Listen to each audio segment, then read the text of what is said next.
Hello, welcome back to the Montessori Mic. I'm your host, Tatenda Muchiriri.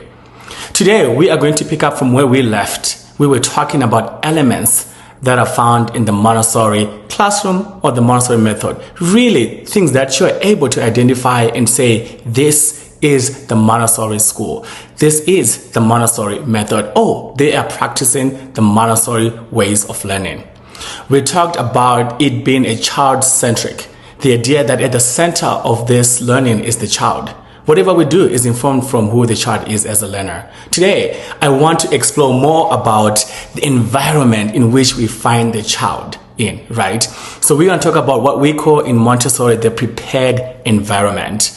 I think we are very intentional not just to name it the classroom or the environment or the learning space, but it is a prepared environment. We have taken time to understand who the child is as a learner, where they're coming from, right? Their communities, their cultures, their identities, things that they like to do.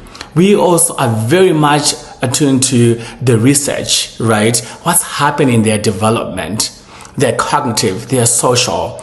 What can we learn from that and then help us prepare an environment that feeds into that curiosity, that feeds into what we should be doing as teachers, that is to sustain that love of learning. We are very much aware in Montessori that children are born curious. They are born brilliant already. They want to learn. It is up to us, the adults, who actually really form the part of the prepared environment to sustain that love of learning, to make sure that we are custodians of that brilliance. So in Montessori, we are very intentional that when a child walks into the environment, the first thing, they have ownership. They know that this is their place of learning. Maria Montessori herself called this place of learning children's house. The idea that this is their home. They get to feel comfortable. They get to belong in a space where they can touch things that are made for their size, things that are able to call their name, call their attention, and spark that curiosity and that interest to learn. So the idea of a prepared environment is something that really calls the teacher to be very intentional with what we think about learning, how learning is happening, where it's happening, where the children are coming from, so that it's holistic, it is responsive, it is adaptive, it is really honoring who the child is as a learner. We are going to dive into another element of Montessori, which is the idea of a mixed age group. So in Montessori, we believe that kids learn from each other. They learn from their peers. Unlike in the traditional sense, where we know that you're grouped by your age, right? In Montessori, we have 0 to 3, 3 to 6, 6 to 9, 9 to 12, 12 to 15, and so on. We try to mirror the realities of life itself, right? Where they're coming from. We know that we learn from our brothers, our sisters, our parents, our neighbors, our uncles, our friends. We are never in life grouped by age. But somehow, in traditional settings of school, we find ourselves only learning with people of our age, right? I mean, you could argue that it does change a little bit when you get to university. But what if we start at that foundation with the understanding that peer learning actually has positive impact on the learning of the child? So in Montessori, we know this to be true, that when we put them in that 3-year cycle, where the little ones get into environment where the older ones have been for 2 years or for a year, that we are really tapping into what does it mean to learn in community, to learn together. It is fun when you see an older kid welcoming the newest kid, the little ones, and teaching them something that they know.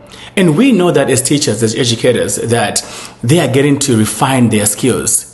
Again, like I said, in Montessori, we observe. So we really want them to then showcase what they have learned, what they know, as they show the little ones something that is very new. And the little ones also to be able to ask questions from their peers, from the older kids, so that they can learn with them. Right? The idea that the teacher is not always in front and the only one who has to teach is another element that we are really trying to elevate here. That you don't need to be the sage on the stage, right? That you are serving in the periphery as the children take ownership of their learning together in community. So we do encourage them to work in groups, to have individual time, and also to ask a friend or even to have a friend watch them as they do work.